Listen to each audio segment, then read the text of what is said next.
tardes, bienvenido a Teleradio Cambio Digital, RW Cardel 90.3 de frecuencia modulada, aquí en el programa Pluralidades.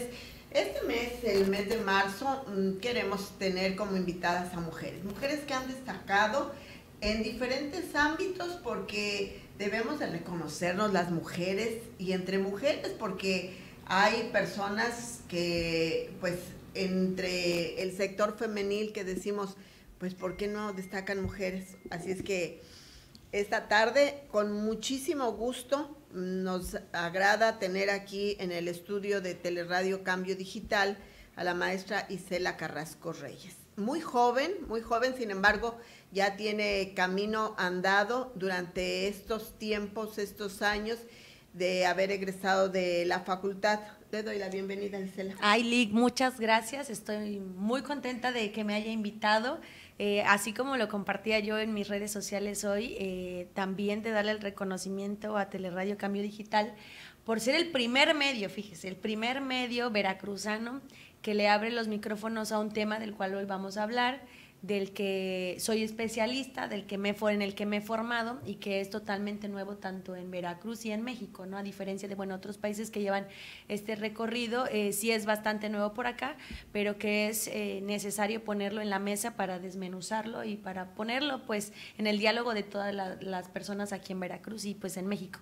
Bien, Isela Carrasco Reyes es licenciada por la Universidad Veracruzana, licenciada en Ciencias Técnicas de la Comunicación, toda una institución ahí, una maestría con el tema específico de la radio y la audiencia universitaria.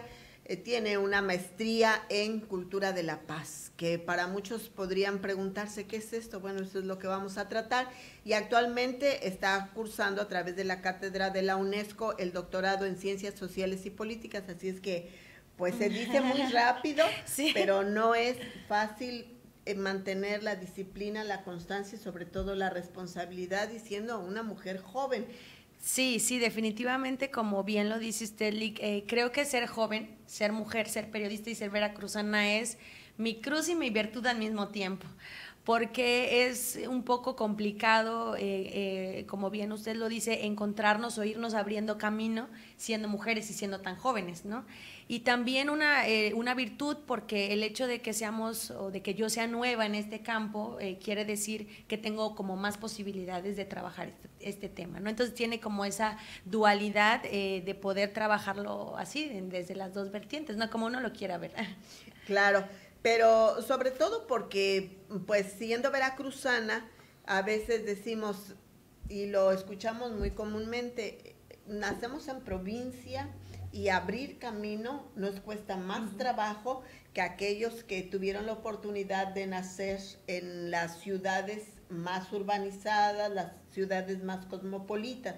Entonces, ¿cómo ha sido este caminar de Isela Carrasco desde la llegada a la facultad y comenzar a tratar de destacar por sobre todo lo que había ahí mismo en la facultad? Claro, bueno, yo nací en el municipio de Lerdo de Tejada, pero la mayor parte de mi vida la he vivido en el municipio de Ángeles Recabada, de donde yo me siento originaria y soy orgullosa, y siempre en cualquier foro donde estoy, porque he pisado foros importantes, me enorgullece decir que soy de este municipio, ¿no? Fue complicado, ¿no? Como bien lo dices, venir de un pueblo o de una provincia muy pequeñita y llegar a estudiar a la ciudad, al puerto de Veracruz, ¿no? Claro. Era la única opción que tenía y que era viable para mí, ese era como el único plan, porque claro está que mi familia no contaba con recursos para poder pagar una universidad privada, ¿no? Entonces, sí, entrar a la UB era como el único camino para estudiar comunicación, que era la carrera, o que había sido la carrera que yo elegí. ¿Por qué? Porque me iba a permitir explotar esos talentos que a mí me gusta, me gusta bailar, me gusta escribir, me gusta tocar instrumentos, me gusta comunicar, ¿no? Aparte, anteriormente ya tenía como recorrido, en la secundaria hice mi primera revista, que se llamó Estás en la Mira, que tengo por ahí. Entonces la secundaria, después en el bachillerato, o sea, como que ya estaba yo mezclada con todos los procesos de comunicar. Y llegar a Veracruz pues fue complicado, porque sí tenía yo conocimiento un poco de la ciudad, pero no había salido más allá de mi provincia, ¿no? Entonces, y más de mis Tuxtlas, que es lo que yo conozco, donde crecí. Entonces fue complicado y, como bien lo dice, de abrirse paso. Tuve que ser ese referente en la escuela, tengo que decirlo, de ser muy disciplinada, de llevar buenas calificaciones, sí, y de poder tomar clases con todos los profes, que nadie quería tomar clases. Bueno, yo tenía que tomar clases con esos profes para poder entender y adelantarme un poco a los demás. Y sobre todo porque, bueno, siendo mujer, aún estando en una región donde se escucha el son veracruzano, aprender la jarana, tocar jarana, bailar el zapateado, sí, bueno, son valores agregados, es el plus, ¿no, sí, Isela? Sí, es el plus y también definitivamente es una de las cosas que me identifica. Yo aprendí a la edad de 6 años al son jarocho, a toda esta cultura de son jarocho, por el maestro don René Beltrán Mendoza, que ya falleció, que fue mi maestro y a quien yo siempre le tengo mi gran reconocimiento, porque creo que me heredó una de las cosas más bonitas que yo tengo en la vida, que es el gusto por el son jarocho, ¿no? Entonces, tengo descendencia de gente del son jarocho. Mi bisabuela era bailadora de las comunidades de los Tuxtlas, entonces, y ella pertenecía también a familia que eran lauderos y músicos y que estaban relacionados con el son jarocho. Entonces yo creo que sí tiene que ver con que uno lo trae en el gen, ¿no? Claro. Y bueno, actualmente a mí me gusta, me conocen ya mucho por conducir este tipo de eventos culturales y del son jarocho, y bueno, soy fananguera de corazón, digo, porque a mí me gusta ir a bailar, ir a tocar a donde, ahora que ya soy, digo yo, más grande e independiente, voy a todos lados. Bien, llegas a la facultad de comunicación, concluye la carrera y luego, ¿cómo es que comienza a haber esa inquietud de seguir estudiando justo una maestría y sobre un tema del que no conocemos, que decimos cultura de la paz y muchos se quedan, bueno, ¿y qué es eso? Claro, sí, el tema es totalmente nuevo. Fíjate que muchas veces cuando yo regresé a México después de estudiar esto y me daba algunos talleres o en algunos casos que me llamaban a dar clases sobre esto, la gente pensaba que yo hablaba de una cuestión religiosa o autoayuda, o incluso algo que tuviera que ver con cuestiones emocionales de la psicología. Si bien es cierto, no está peleado con esto, no tiene que ver, sino que es una ciencia. La cultura de la paz es un concepto que se define incluso por la UNESCO, por las Naciones Unidas, y hay una resolución de 1998 que declara un programa de acción en pro de la cultura de la paz para todas las naciones, ¿no?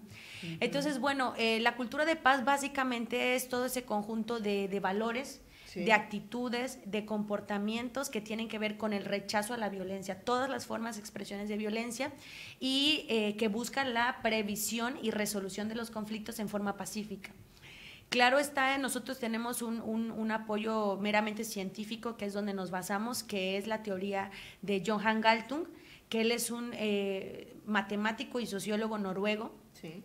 Todavía vive afortunadamente y sigue dando conferencias y talleres por todo el mundo, y él es el creador de lo que se conoce como la investigación para la cultura de paz, que es una rama que ingresan todas las naciones para buscar tratar de resolver los conflictos. Esto se instala después de la Segunda Guerra Mundial, después de que había pasado todo lo del Holocausto y todas estas atrocidades que la humanidad había hecho.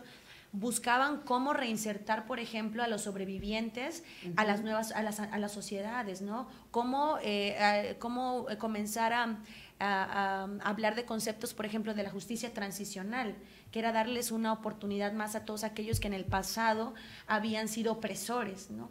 Entonces, se empezaron a crear todas estas ramas y fue prácticamente lo que yo decidí estudiar. ¿Por qué lo estudio?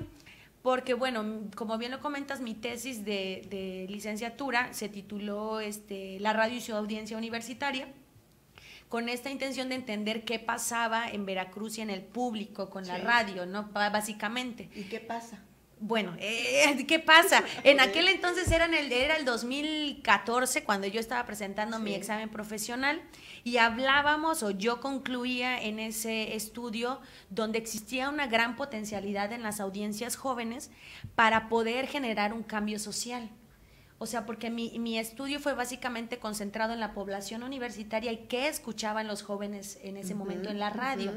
Entonces, lo que yo hice fue un monitoreo de saber qué programas escuchaban, cuáles emisoras, en qué horarios lo oían, si lo oían en la radio comercial o en este caso lo oían a través de teléfono móvil, que ya comenzaba a despuntar en ese entonces. Sí. Y mis conclusiones fueron esas, que existía una gran potencialidad de cambiar a las personas o a la sociedad desde contenidos radiofónicos.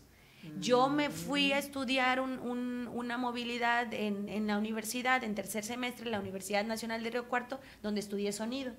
Entonces, intentar ver otras realidades, otras formas de hacer radio, vivir en otro país también, eso como que te abre la cabeza, ¿no? Por supuesto. Entonces yo regresé y parte de lo que aprendí fue lo que puse en práctica en mi estudio, ¿no? Entonces, después de eso me quedé con más dudas, o sea, en lugar de decir ya encontré como que respuestas, encontré más dudas, ¿no? Ya trabajaba yo en medios de comunicación, ingresé a laborar en segundo semestre de la universidad, yo ya estaba en medios de comunicación. ¿Cuál fue el primer? En Grupo FM, donde presenté mi casting y me quedé primero a trabajar en el departamento de producción. Bien. A saber hacer un poco de la producción y luego de los controles remotos, o sea, las conexiones, todo eso básicamente aprender ahí. Me quedé con dudas y comencé a ver y a vivir también en carne propia todo lo que vivía un periodista en medios, ¿no? Aquí en Veracruz, ¿no? Las dificultades de ser joven, de ser mujer, de pedir esa oportunidad y que a lo mejor no te puede llegar, o de que si te la dan a lo mejor no está en las condiciones más aptas, ¿no? Sí. Entonces yo me empezaba a preguntar por qué pasaban esas cosas, ¿no? Y en esa búsqueda yo entendí que la única forma de darle respuestas era estudiar más. Entonces me busqué una beca o intentaba buscar becas y debo decirte que lo intenté por 2 años completamente. 2 años estuve intentando buscar becas y becas y becas para poder estudiar en el extranjero, porque yo sabía que quería estudiar fuera, quería tener esa visión global y no una visión nacional del por qué pasaban las cosas. Entonces, durante ese tiempo también trabajé para otra empresa donde yo realizaba la comunicación. Entonces, tenía combinado lo que es la comunicación organizacional y los medios de comunicación. Tenía yo esa vinculación. Y ya hasta que un día me avisaron de la notificación de esta beca, que es de la Asociación Universitaria Iberoamericana de Posgrado, que es una organización que establece relación entre países latinoamericanos y europeos y hacen esta posibilidad de intercambios, ¿no? Entonces me dieron la beca, que la beca fue concedida por este organismo, que es la Cátedra UNESCO de Resolución de Conflictos, y estudié esto que se llama, el nombre completo es Máster Interuniversitario en Cultura de la Paz, Conflictos, Educación y Derechos Humanos. Entonces es una formación completa, enteramente, de 2 años, donde vemos prácticamente todo este tipo de contenidos virados hacia la cultura de la paz. ¿Y qué se nota ahí? ¿Qué es lo que ustedes alcanzan a percibir? ¿Qué tanta es la violencia y hasta dónde podemos como comunicadores, porque yo me imagino que todos debiéramos de conocer un poquito más, ¿no? De evitar la violencia de la que tanto se habla. Vivimos en este momento situaciones muy violentas de desaparecidos, de feminicidios, de homicidios, de suicidios, y todas estas situaciones que nos hacen ver pues vulnerables. Las mujeres estamos en un gran riesgo, los jóvenes. Entonces, todo esto, pero vamos a ir a un breve corte y regresamos para que Isela Carrasco Reyes nos comente qué es lo que encuentra y cómo poder disminuir como comunicadores esta gran responsabilidad que tenemos. Pero bueno, vamos a pausa y regresamos.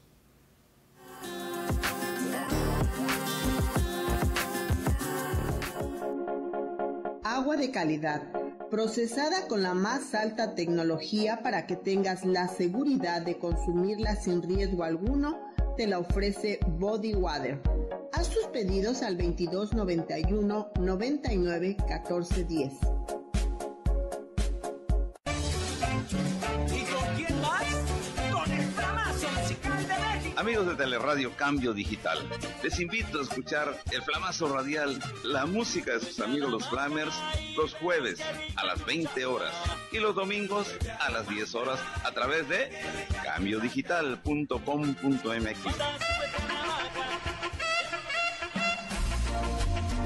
Y un saludo de sus amigos del Flamazo Musical de México, los Flamers. Si necesitas reggaetón, dale. Sigue bailando, mami, no pare. Si te gusta el reggaetón, ingresa a Teleradio Cambio Digital y disfruta lo mejor de este género musical.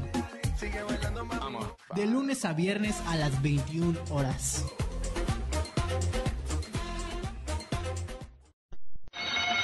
Audiencia pública.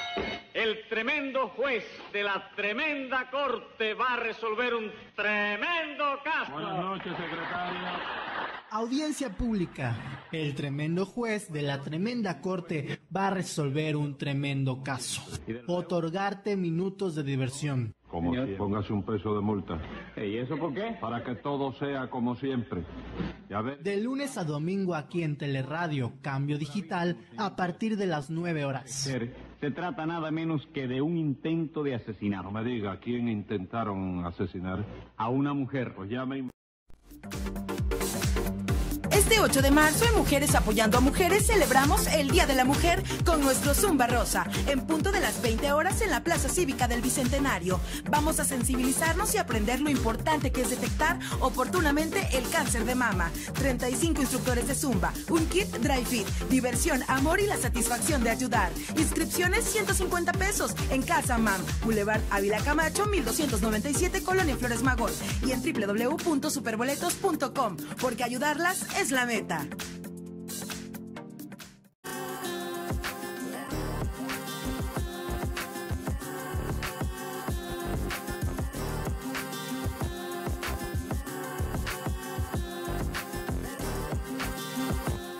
Continuamos en esta charla muy interesante porque, bueno, pues a pesar de la juventud que usted puede notar en Isela Carrasco Reyes, bueno, pues ahora el tener estas experiencias, vivir en un país prácticamente sola y enfrentarse, pero en un ambiente, un entorno totalmente diferente, Isela. Sí, definitivamente, como lo comentábamos fuera del aire, el hecho de viajar, de leer o de hacer cosas totalmente diferentes a lo que tú estás acostumbrado a hacer, te abre la cabeza y te cambia el modo de ver la vida y también el modo en el que tú percibes el mundo y el modo en el que te relacionas con él, ¿no? Siempre son experiencias gratificantes, aunque tengo que decirlo, ¿no? Hay gente que, jovencitas y jovencitos que de momento se me acercan a preguntarme y pedirme algunos tips de este tipo de experiencias y yo les digo, es mi responsabilidad decirte lo que es, vas a conocer lugares y personas maravillosas, pero también te vas a enfrentar a saber que eres capaz de resolver por ti mismo. Claro. ¿No? Porque ahí no está papá para ayudarte, mamá tampoco, no está un tío o un amigo al que puedas recurrir.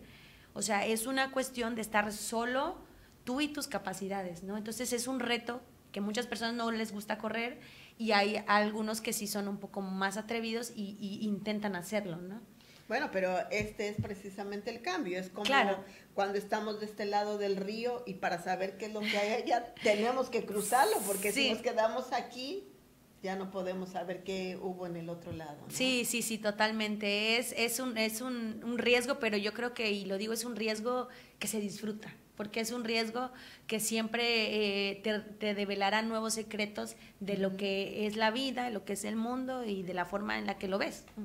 Bien, entonces decíamos, ¿qué es en sí la cultura de la paz? ¿Cómo transformar, modificar, tener esta otra visión que debiéramos de tener la mayoría de los comunicadores? Claro, debiéramos de tener, y en teoría, en los papeles está, licenciada Violeta, en los papeles está también, existe un documento que se llama el Manifiesto 2000, que se lanza precisamente en el año 2000, donde cualquier persona de cualquier, nivel de vida, de cualquier país, puede entrar a la página de internet, lo pueden encontrar así como Manifiesto 2000, y es donde te viene una cartilla deliberada donde son alrededor de 9 artículos, son poquitos, 9 artículos que tú los puedes adoptar en tu modo de vida. Tú, sin tener incluso cuenta de correo electrónico, tú puedes entrar y firmar este manifiesto, que es un compromiso personal que uno hace con relacionarse con el mundo a través de una cultura de la paz y un desarrollo sostenible.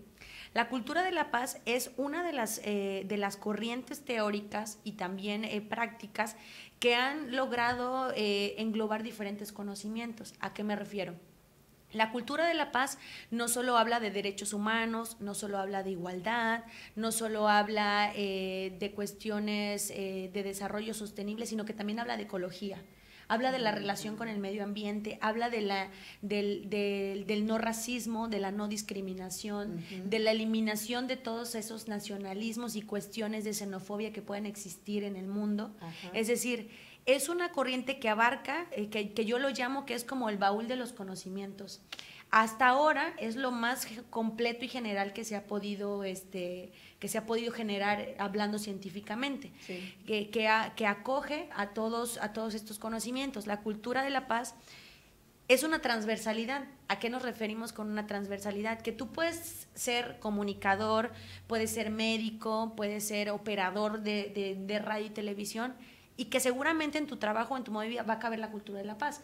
Y me preguntan siempre, por ejemplo, en clases o talleres, ¿y cómo cabe la cultura de la paz? No sé, si soy abogado, entonces nuestro trabajo es explicarles, si tú eres abogado, en algún momento defenderás casos y defenderás a alguna persona. Bueno, tu trabajo constante como abogado es cualquier caso, cualquier proceso, cualquier línea que tú vayas a seguir, debe tener como meta y camino generar la paz colectiva. Entonces, es un trabajo de adentro, de introspección, de decir, yo como abogado voy a defender, no sé, supongamos un caso hipotético, voy a defender el caso de esta chica por abuso sexual, por ejemplo, ¿no? Que hoy es un tema hoy, ¿no? ¿Hasta dónde yo como abogado debo llegar realmente para darle a esa víctima, porque es una víctima, la posibilidad de continuar una vida digna y sana? A lo mejor no como abogado me corresponde someterla a un proceso donde la voy a revictimizar. A lo mejor mi trabajo como abogado es llegar a una sentencia finalmente para la persona, el agresor, y en este caso como abogado también buscar una posibilidad de instancia de adaptación o de reinserción social a la víctima. Que quizás no es lo que hace un abogado hoy en día. A lo mejor hace el caso, recibe sus honorarios y ya. ¿Me entiendes? Y entonces es donde la cultura de paz entra. Es un cambio de vida completamente y cambio de pensamiento. Ahora lo hablábamos en el caso de los comunicadores. Nosotros como comunicadores, incluso hoy en muchas escuelas, universidades de periodismo en México, se sigue enseñando que la única noticia es la mala noticia. Sí, la que va a causar el morbo, esa es noticia. La atención, esa es la noticia. Se sigue enseñando en las aulas. Hoy en día se sigue enseñando, y te lo digo ahora con datos en manos de la tesis que estoy realizando, que por cierto está titulada Violencia y Prensa, la necesidad de una nueva formación para periodistas en México. Entonces, si nosotros comenzamos a pensar que eso estamos enseñando a los futuros periodistas que van a estar delante del micrófono, tenemos un tema. Tenemos un tema de por qué estoy educando a solo comunicar los aspectos negativos de la sociedad. Cuando hay otros aspectos que debieran de sobresalir. Claro, y es que yo lo comento y lo digo siempre en mis charlas al inicio, uno se queda siempre con el sabor de boca al término de una emisión de radio o al cierre de un periódico con que este mundo es caótico, fatal y es el horror. Nunca uno se queda con esa sensación de esperanza y salir a comerse el mundo y de que podrá generar algo en la vida, ¿me entiendes? Pero ¿por qué no pasa? Porque también lo estamos enseñando en las universidades. Entonces, ¿qué pasa? ¿Cómo entra la cultura de la paz? Hay que enseñarle al comunicador, hay que enseñarle al periodista, que es mi tesis, hay que enseñarle que la buena noticia también es noticia. Siempre me dicen, bueno, pero ¿cómo comunicar una buena noticia dentro de un entorno caótico y violento? Es que están ahí, Lick. Claro. O sea, yo les digo, los agentes de todos los días de paz están ahí. En el súper te encuentras a alguien que te ayuda con las bolsas. alguien a lo mejor que se te cae tu celular y te lo devuelven a calle, que son aspectos a lo mejor tontos, ¿no? O sin importancia. Pues pero hay que un buen policía que sí ha devuelto una cartera, ¿no? Que claro, se ha encontrado. O un taxista que devolvió los documentos de la persona que se subió. Sí.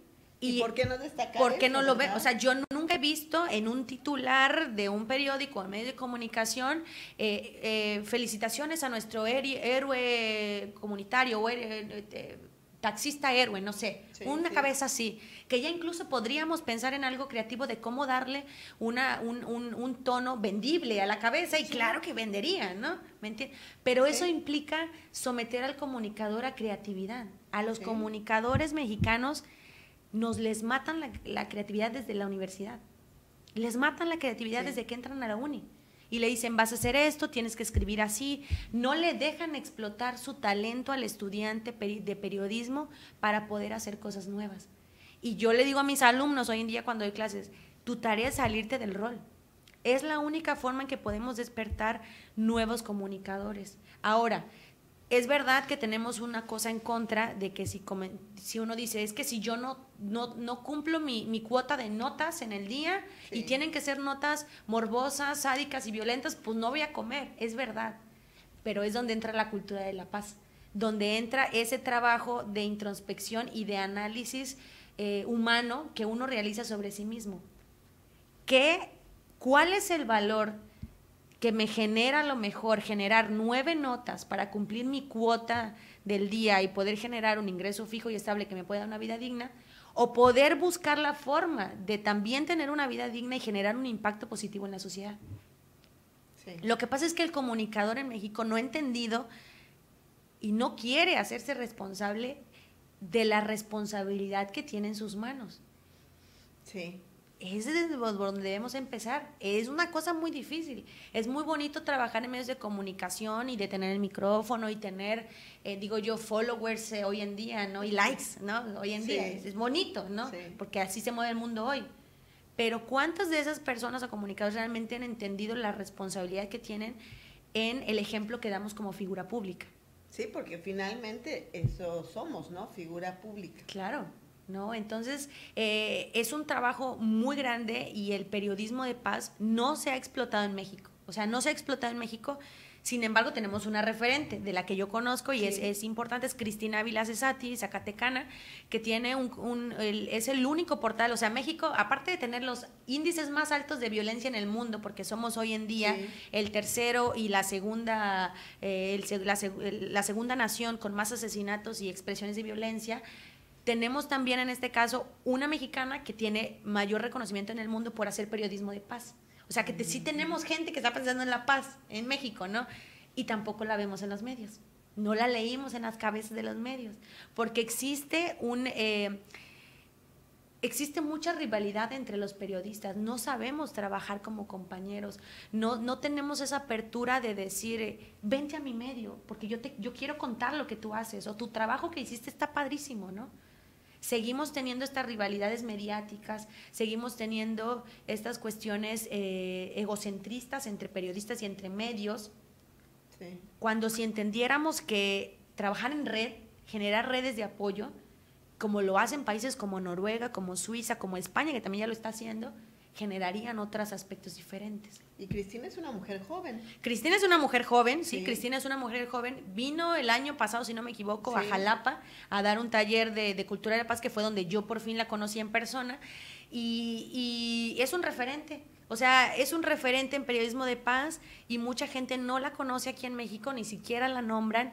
Y creo que hay que nombrarlas. Y así como tú me nombras hoy a mí, yo te nombro hoy a Cristina. Entonces, yo la logré leer. Es maravilloso poder generar un cambio. Donde estoy atorada en este aspecto de la tesis es cómo hacerlo. Porque la pregunta es ahora, ¿cómo pasar esa barrera profesional y personal del periodista primero que se forma y del que ya trabaja en medios para hacerle entender que necesita incluir la cultura de la paz en su trabajo?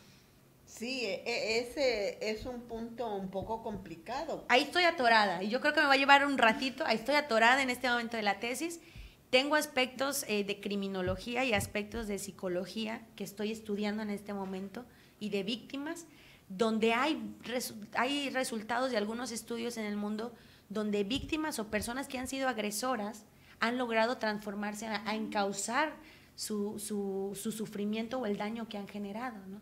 Entonces, ¿cómo se hace? En mi trabajo, lo que estoy haciendo, me gustaría hacer una metodología de eso para poder... Nosotros pensemos ya, digo, yo siempre me gusta pensar grande, es poder incluir esta educación en las universidades, como un módulo, sí, o como un taller, siquiera, como una optativa, taller, sí, no sé, algo, pero que el día en que el estudiante llega a ese módulo se pueda preguntar cómo voy a comunicar, qué quiero hacer con mi trabajo, llámese que soy periodista, llámese que soy diseñador, cualquier aspecto, sí, de la comunicación que hagas. Oye, qué interesante. Vamos a ir a otra pausa y regresamos porque, pues sí, es ahí el punto medular al que hay que llegar y yo creo que sembrando poco a poquito se puede hacer mucho. Vamos, sí, a pausa y regresamos para comentar esto.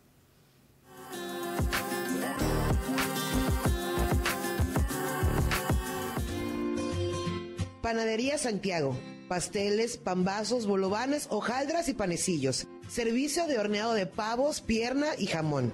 Olmedo número 56, Fraccionamiento Reforma, Veracruz, Veracruz. Teléfonos 935-5541 y 2291-03-7758. Panadería Santiago, el pan del buen gusto.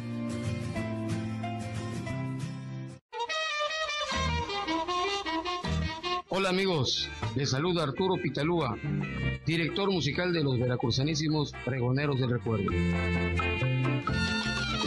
Para invitarles a escucharnos aquí en Teleradio cambiodigital.com.mx los martes a las 17 horas y los sábados 11 horas.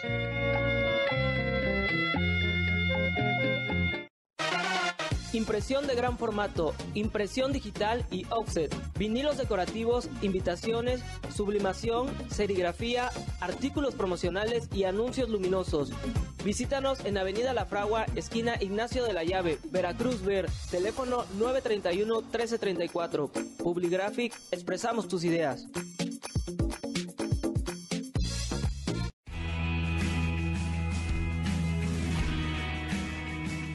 Teleradio Cambio Digital y la Oficina Intergrupal de Alcohólicos Anónimos en la ciudad y puerto de Veracruz abren un espacio para todas las personas que sienten que tienen un problema con su forma de beber. Escucha las experiencias de quienes han dejado de sufrir. Todos los viernes a las 3:30 de la tarde.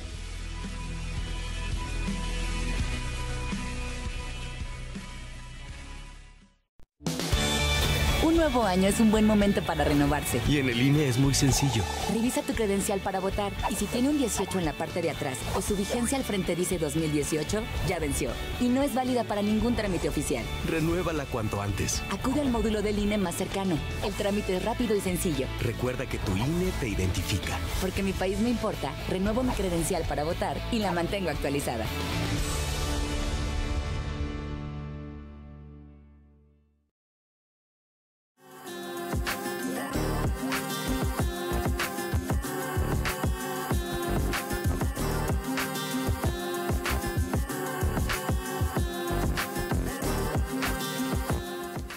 Continuamos aquí en Teleradio Cambio Digital, RW Cardel 90.3 de frecuencia modulada en pluralidades con esta, pues esta extraordinaria mujer, porque le digo a usted, tenemos que apoyarnos entre mujeres, destacar precisamente todo esto que se hace y también esta tarde le damos la bienvenida a la maestra Carolina Eugenio Arana. Sí, buenas tardes, bienvenida Rosa Isela. Gracias. Sí. Isela. Rosa Isela se llama mi madre, pero Isela también me gusta.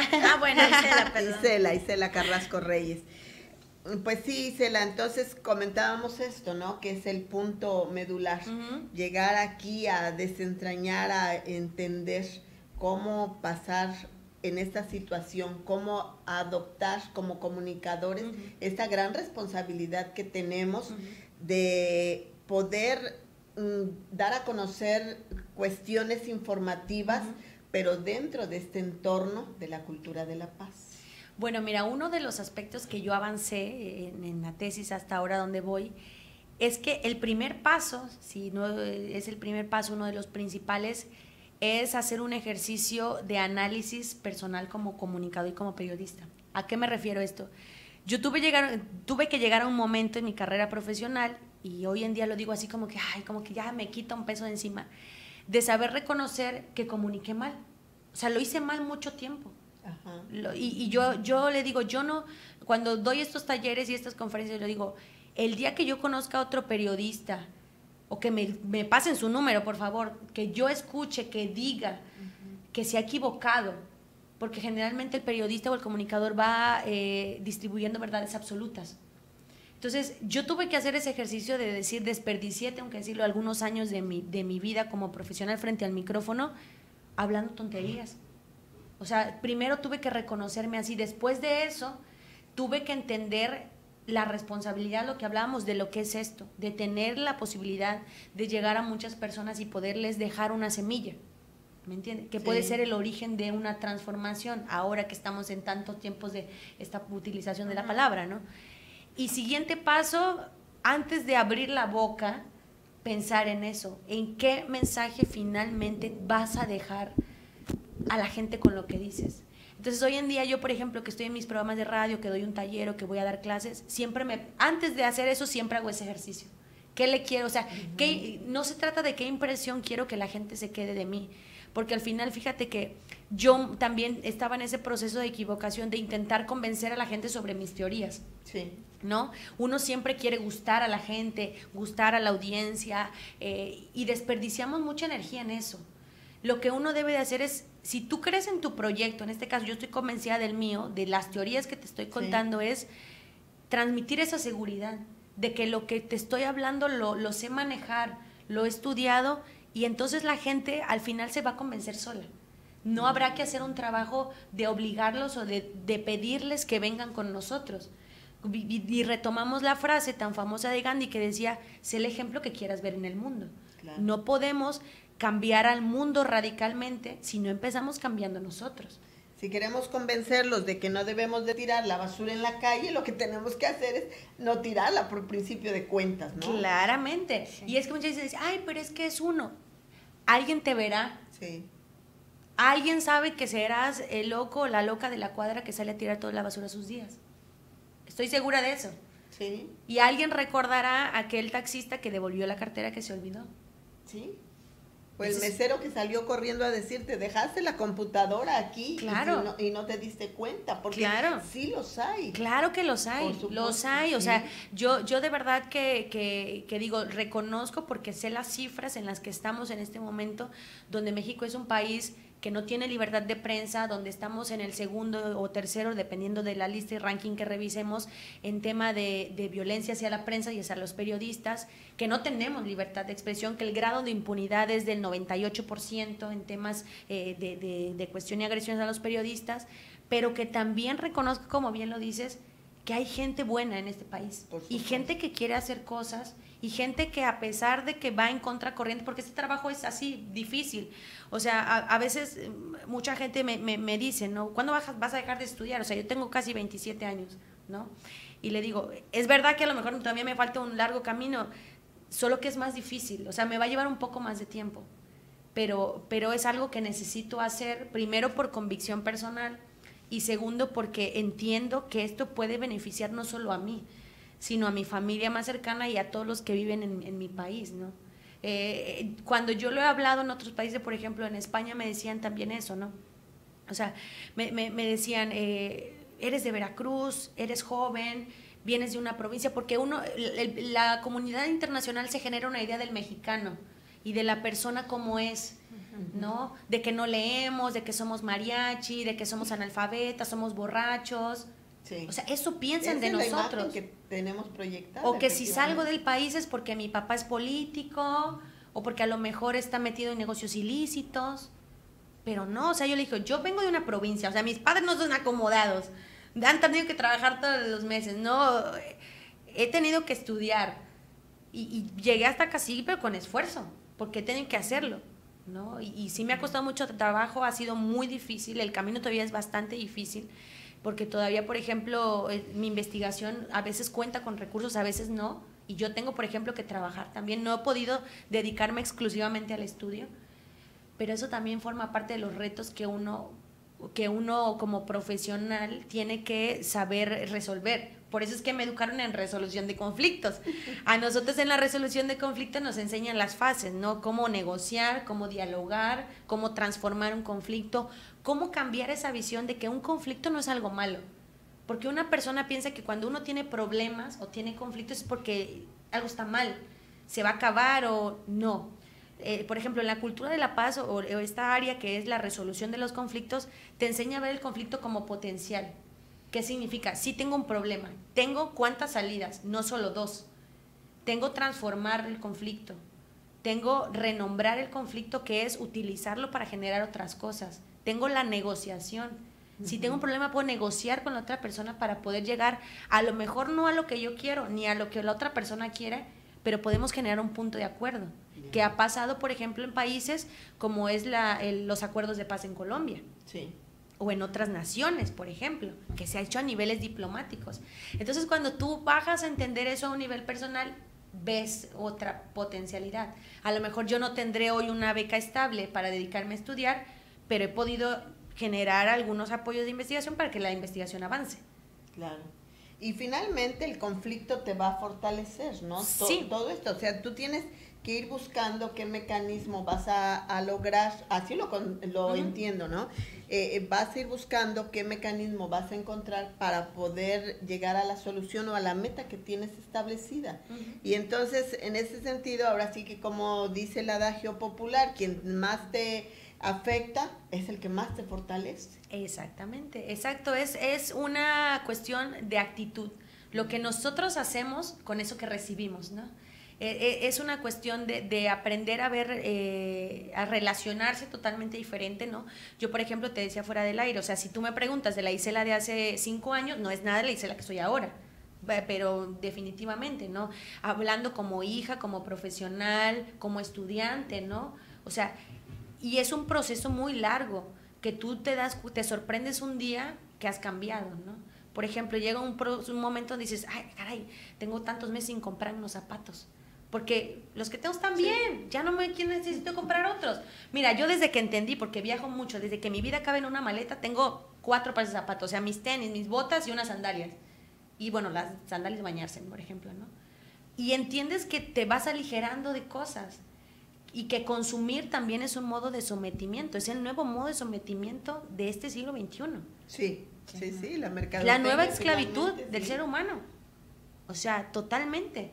Entonces, te digo, todos estos conocimientos, que hay lecturas sobre esto, ya también en español han hecho la traducción de muchos de los textos, están disponibles y todavía no nos llegan a México. Yo quisiera, porque a lo mejor lo viéramos en el Plan Nacional de Educación o me refiero, se está nombrando hoy en día, se habla de una cultura de la paz, pero es un trabajo a fondo. Por ejemplo, yo lo decía, en el Día Internacional de la Mujer, que estamos a unos días, sí, podemos ver las publicaciones, si hacemos un análisis del discurso, todo lo que se está haciendo en torno a ese día, vemos zumbatones, vemos cuestiones artísticas, vemos cuestiones musicales, y no vemos nada absolutamente de conmemoración, de asesoría jurídica, de asesoría sexual para las mujeres, que son cuestiones que las ayudarían a apropiarse de sus cuerpos y de sus propios derechos. Por ejemplo, yo te voy a decir, en el Día Internacional de la Mujer en España, en la Plaza Central de Madrid, se pone una mesa enorme donde hay no sé cuántos abogados y tú vas a preguntar por si quisieras asesorarte de una cuestión de acoso, estaría padrísimo que lo viéramos aquí. No sé, una idea como esa. O que a las chavitas, no sé, anónimamente se sentara un terapeuta para escucharlas sobre sus preguntas que tienen acerca de su vida sexual. O sea, son cuestiones que solo requieren un mínimo esfuerzo y que generarían un cambio colectivo brutal. Pero tampoco se pone en la mesa el tema. Es por eso nuestro trabajo como agentes de paz. O sea, yo en un principio me quería volver radicalmente a España a seguir estudiando. Después entendí que hago más trabajo aquí que en otro lado. Claro. Porque con los talleres, a dónde voy, ahora como esta, ponemos el tema ahí y entonces se empieza a tocar. se empieza a hablar, la gente empieza a preguntarse qué es la cultura de la paz, la gente empieza a preguntarse qué es sexualidad, qué son los anticonceptivos, que a lo mejor el Día de la Mujer no es de felicidad, sino una conmemoración, y por qué es una conmemoración, ¿no? Todas esas cosas. Pues muy interesante, maestra. Sí, pues de acuerdo a esto que comentas, ¿tú qué piensas que como joven puedes compartir con la gente que vive aquí en Veracruz, que conoces de todos los días? Bueno, o sea, que digas tú, ¿cómo hacerles voltear a verse hacia adentro, no? Pues mira, yo la verdad creo que, como lo he dicho en esa frase, intento hacer la mejor versión de mí cada día. Ese es mi mayor esfuerzo desde que salgo de casa, y por ejemplo, si tengo programa de radio, es decir algo que pueda yo dejar una semilla en la gente, ¿no? He tenido muy buenos resultados, incluso últimamente he tenido la semillita de especializarme en temas terapéuticos y psicológicos. Yo no soy psicóloga ni terapeuta, no estudié eso, me gusta mucho también, pero no lo soy. Trabajé 2 años en un centro de especialización psicológico y terapéutico y aprendí muchas cosas, pero no lo ejerzo profesionalmente. Porque mucha gente se me acerca a preguntar, generalmente jovencitas, adolescentes de la universidad, a preguntarme de estas cosas que tú dices, ¿no? Oye, y si me voy de intercambio, ¿y cómo le hago? O sea, ¿qué seguro compro? ¿Y cuando llego a quién le hablo? ¿Y si me pierdo? ¿Y cómo busco un mapa? O sea, esas preguntas que a mí me hubiese gustado encontrar respuesta también. Claro. No me ha ido muy bien en todo el sentido, porque he tenido que aprender cosas a la mala también, ¿no? Por ejemplo, en el 2017 me entregaron un premio en el Instituto Nacional de las Mujeres a la resiliencia femenina, por la violencia que sufro como periodista y por algunos eventos de violencia que tuve como mujer, ¿no? Entonces digo, qué locura que me estén dando un premio por haber sido violentada, ¿no? Qué raro, ¿no? Sin embargo, eso te permite que chicas o que otras mujeres te vean y se acercan a ti, confían en ti. Claro. Por ejemplo, hoy en día, que hace unos días publiqué un artículo sobre la copa menstrual o sobre los anticonceptivos, el de implante, el del brazo, un montón de chicas me escribieron, o sea, chicas de las redes me escribieron, o sea, preguntándome, ¿no? Diciéndome, no, es que no le puedo, imagínate, no le puedo preguntar a mi mamá, si se imagina que tengo 17, 18 años y quiero empezar mi vida sexual, o sea, son temas que ojalá que los pudiéramos hablar con papás, que sería lo más ideal que mamá se sentara con su hija a hablar de eso, sí, ¿no? Pero bueno, si todavía por cuestiones culturales y no podemos, qué bueno que puedan recurrir a alguien como yo. Siempre les digo, yo de lo único que les puedo hablar es de lo que yo he vivido. Yo no puedo hablar de otra cosa que yo no haya experimentado. Y lo que te digo es una referencia, no quiere decir que es un patrón y es lo que siempre es una norma, que siempre será así. Sin embargo, te puede servir, ¿no? Por ejemplo, el hecho de que yo haya viajado varias veces a algunas partes del mundo sola, yo te puedo decir hoy en día, bueno, lo primero que tienes que hacer es asegurar un fixer. ¿Qué es un fixer? Una persona de tu confianza que viva en ese lugar, que conozca la cultura, que viva esa cultura. ¿Cómo vas a conseguir a esa persona? A ver, ¿qué vas a hacer en ese país? ¿Vas a estudiar un intercambio? Pregunta por el consejero estudiantil, cuáles grupos de estudiantes hay, si hay un grupo oficial de Facebook de esos estudiantes, busca un anfitrión y ese anfitrión pregúntale todo lo que quieras. ¿Por qué? Porque no vives ahí, no eres de esa cultura, no sabes cómo se mueve esa ciudad. Entonces el fixer siempre es importante, ¿no? Y ya el hecho de que alguien lo sepa es como, ¡ay, un alivio! Date la tarea de buscártelo. Entonces llegas allá y ya tienes la certeza de que vas a estar un poco seguro, de que te aventures a llegar a un país sin saber absolutamente nada de él, ni cómo dan, por ejemplo, los buenos días, o de cómo la gente pregunta algo, ¿no? A mí me pasaba, por ejemplo, en España fue mi segunda vez, recién llegada al aeropuerto, yo quería Wi-Fi para poder mandar un mensaje a mi familia y decir que había llegado bien, porque no tenía datos móviles. Entonces, lo que hice primero es observar a la gente cómo pedía internet en sus teléfonos. Entonces allá no se dice Wi-Fi, ellos dicen Wi-Fi. Dame la clave, dame la contraseña del Wi-Fi. Entonces, después de que observas, ves que así lo haces, lo preguntas. Entonces es importante enseñarle todos esos a la gente. Y por ejemplo, ahorita que hablas de instituciones, del contacto detectado de la observación, ¿qué tanto la intuición también te ayuda? Claro, ¿cómo fluye en la cultura de la paz la intuición? Lo vamos a hablar, sí. Porque vamos a corte y ahorita regresamos para que Isela nos platique este aspecto.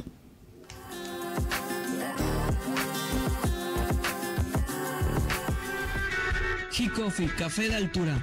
Venta de café molido y en grano. galletas, bombones, licor y crema de café. Visítanos en calle 6, número 307, Colonia Centro, Córdoba, Veracruz. Teléfonos 271-713-4547. Envíos a toda la República Mexicana. G-Coffee, café de altura. Agua de calidad, procesada con la más alta tecnología para que tengas la seguridad de consumirla sin riesgo alguno, te la ofrece Body Water. Haz tus pedidos al 2291 99 14 10. Impresión de gran formato, impresión digital y offset, vinilos decorativos, invitaciones, sublimación, serigrafía, artículos promocionales y anuncios luminosos. Visítanos en Avenida La Fragua, esquina Ignacio de la Llave, Veracruz Ver, teléfono 931-1334. Publigraphic, expresamos tus ideas.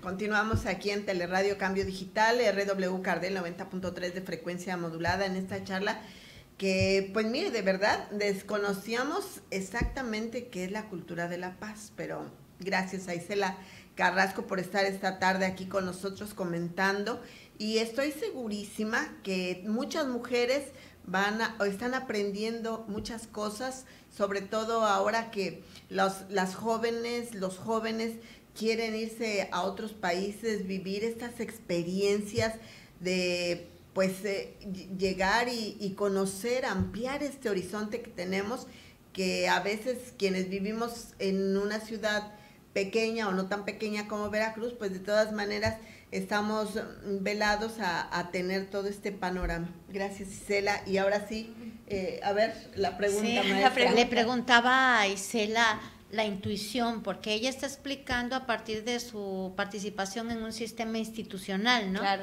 Pero también, como la paz es algo más holístico, ¿verdad? Tiene que ver con qué tanto la intuición en esto, ¿no? Yo te decía fuera del aire y lo repito aquí, que la intuición es una de las cosas vitales, es lo que llamamos el sexto sentido, y yo creo que también es una de mis aptitudes que he aprendido a desarrollar, porque yo soy una mujer muy independiente aquí, aunque crecí en una familia protectora, tengo un padre protector totalmente, he tenido que aprender a desprenderme del cordón umbilical. ¿Para qué? Para poder ser independiente, ¿no? Y viajar sola, hacer cosas solas, trabajar sola, regresar a altas horas de la noche sola, ¿no? Y cuidarse, porque uno es quien se puede cuidar, ¿no? O sea, no puedes tener a alguien que te ayuda, ¿no? Entonces, el hecho de vivir en un país como México, donde para nosotros es tan normal no sacar el celular en el autobús porque te pueden robar, de no caminar por una calle sola porque seguro sale alguien y te asalta, donde a lo mejor no dejes nada en el coche porque seguro te lo cristalean o sea, todo eso es una ventaja para nosotros, hablando si en algún momento tú sales a otro entorno. A otro entorno, por ejemplo, no sé, como Europa o como Estados Unidos. Yo no he ido a Estados Unidos, tengo la visa, pero no he ido a Estados Unidos, pero que tú puedas comparar esas realidades. Ahora, lo que yo te decía, para mí es una ventaja venir de México, porque cuando llego a otros países, ya los niveles de violencia no me sorprenden. Claro. Entonces, lo que para otra persona puede ser aberrante, para nosotros es, o sea, por ejemplo, yo llevé un día un periódico en la universidad allá en Córdoba, en España, un periódico de nota roja, donde las imágenes en la principal son sangrientas, ¿no? Sí, sí. Entonces ellos no podían creer que esto se vendiera en las calles. Yo decía, pues es que sí hay mucho, le digo, es que este es uno de tantos, ¿no? O sea, ellos no podían creer que esto saliera en las calles y que no pasara por fin. Se venden, son los que venden más, le digo, ¿no? Entonces, el hecho de conocer esas realidades a ti te permite ver que hay gente que no, que hay otras cuestiones que dependen del modo de vida, ¿no? Por ejemplo, hay padres que se quejan porque sus hijos no tienen aire acondicionado en las aulas. Sí. Hace 2 meses yo estuve trabajando en una comunidad al interior de Santiago Tuxtla que se llama Lomas de Alonso Lázaro, donde solo hay un salón, y en ese salón todos los niños de todos los grados toman clases y no hay luz. Entonces, a veces tú dices, o sea, peleo por un aire acondicionado y hay en el mismo planeta, en el mismo estado, por supuesto, hay una realidad paralela donde no hay ni siquiera luz. Claro. ¿Me entiendes? O sea, entonces ese ejercicio de reflexión solo te lo permite estar en relación con esas condiciones de vida. Y debe de ser también difícil, Estela, que te entiendan, ¿no? Que muchas veces la gente te dice, pues esta niña viene de otro planeta, porque ¿cómo va a ser que esté aún sin estos satisfactores considerando que va a estar a gusto o desarrollando tal o cual acción, ¿no? Sí, es un diálogo total, no digo debate, porque yo te decía que nosotros los agentes de paz no debatimos, o sea, nosotros estamos totalmente, rechazamos los binarismos. ¿A qué nos referimos con los binarismos? Así, al sí y el no. Claro. Nosotros salimos de eso. Para nosotros hay tal vez, posiblemente, mañana, o sea, hay todas las soluciones menos sí, no. Entonces, nosotros no debatimos en este sentido porque entendemos que entrar en una discusión, primero, inicia procesos en el cuerpo de la persona, o sea, hablándolo biológicamente, que afectan al ser humano. Sí. Si usáramos la tecnología para meternos en YouTube a ver todo lo que se genera en el cuerpo con enojarnos, claro. Si lo pensáramos conscientemente la próxima vez, te aseguro que como conductores no le gritaríamos al de enfrente. O no pelearíamos con el del banco, ¿no? Por ejemplo, ¿no? Sí, y por ejemplo, lo que tú dices, una misma realidad genera muchas visiones, ¿no? Claro. Entonces, digamos, por ejemplo, ahorita como la película Roma, ¿no? Ajá. Que le ha dejado muchas visiones a la sociedad. Tú, con la experiencia que tienes, ¿cómo la ves? Bueno, mira, yo tengo una opinión bastante crítica en el sentido, y nosotros como agentes de paz lo que hacemos es poner en la mesa todo el panorama y al final la persona decidirá qué creer, aunque también como persona y como mujer mi opinión es válida, meramente subjetiva. Entonces, primero, lo que se ha hablado es valorar el tema que se ha puesto de la discriminación. Lo hemos sabido siempre, lo sabemos todos los días, pero no nos hacemos responsables de que México es un país racista y xenofóbico. Sí. Totalmente. Pero tú no vas por la vida diciendo, ay, no, sí, yo soy racista, ¿no? No encuentras a la gente diciendo soy racista, ¿no? Pero sin embargo dice, ay, ese indio, ¿no? O esas cosas, ¿no? Que no vengan los americanos ni nadie aquí porque lo de México es de México y nadie más, ¿no? Ese tipo de nacionalismos que también son representaciones de odio, ¿no? Entonces, valoro esa puesta en la mesa del tema para que la gente reflexione en torno a eso. Ahora, yo no he hablado directamente con Yalitza Aparicio como para saber realmente si en el fondo de ella o realmente su aspiración es esta, generar un cambio mediático en la imagen del estereotipo, prototipo de mujer mexicana, ¿no? Si este ha sido su sueño y lo ha cumplido, maravilloso. Claro. Estoy totalmente, le aplaudo que haya logrado eso que ella haya querido y me alegra de que otra mexicana lo haya logrado. Estoy totalmente feliz. Pero también hay que poner en la mesa el tema de que todo el contexto alrededor de Yalitza y de Roma puede lucrar con una causa para generar utilidades. Sí, me refiero, y que a lo mejor después podamos tener una cuestión ahí con nuestros indígenas, que después nuestros indígenas pues todos quieran aspirar a Óscares y ya no quieran hacer el trabajo de identidad, de textiles, de ese trabajo que es vital para los indígenas y que como mexicanos siempre los necesitamos, ¿no? La verdad yo creo, ¿no? Entonces, es un tema por ahí que se queda, ¿no? Entonces, yo creo que más que nada, hablando fotográficamente, creo que es maravilloso el trabajo que hace Cuarón, que hace un mexicano también, y que creo que es importante analizarlo en todos los puntos. Claro. En todos los puntos. Sí, porque entonces ya se acabarían estas mujeres como Doña Calla, que está ahí en el sur y que teje en esos telares de cintura cosas maravillosas que son las que tú luces. La que yo luzco, y yo creo que Tía Callita está con... Necesitamos más Tía Callitas aquí, por supuesto, ¿no? Más de esas mujeres en el norte, las de la región totonaca, que nos comentan que en una hoja es donde aprenden ellas a bordar porque no hay ni tela. en donde aprender cómo se va abordando las diferentes puntadas, y entonces se acabaría con todo eso. Y que son procesos culturales y de educación. Así es. Oye, Isela Carrasco Reyes, de verdad un gusto que hayas estado aquí con nosotros. Bueno, se enorgullece mucho porque, bueno, pues en primera eres comunicadora de la misma casa de estudios, el hecho de que una mujer, como te lo digo, de provincia, logres estar en espacios que no tan fácil puede uno conquistar ni llegar y ponerle ese entusiasmo, ese cariño a las cosas que haces. Nada más danos un último mensaje para cerrar el programa. Bueno, un último mensaje que yo en estos días lo he estado diciendo mucho. Yo creo que lo más importante es no conformarse, no ser conformista con lo que el sistema o con lo que la gente espera de nosotros, sino que vayamos más allá de eso, pese a las dificultades que tengamos. Va a ser el camino un poco más largo, sí, pero que es alcanzable. O sea, que es totalmente alcanzable y que el camino se disfruta. Tiene sus altas y bajas, pero que el camino se disfruta. Y si le pudiera decir algo a cualquier comunicador o a cualquier persona que ve esto, es que se pensaran siempre en el día a día, qué hacen en el día a día, y que piensen siempre que el camino y la meta sea generar paz. Paz en México, paz en Veracruz, y que cualquier cosa que ustedes piensen como paz es posible, porque la paz es eso, es polisémica. Tú bien lo decías, es holística, sí, pero puede ser científica, puede ser ausencia de guerra, puede ser todos esos significados valen. Entonces, claro, que en el día a día pensemos cómo podemos generar un poquito de paz aquí y lo hagamos. Claro.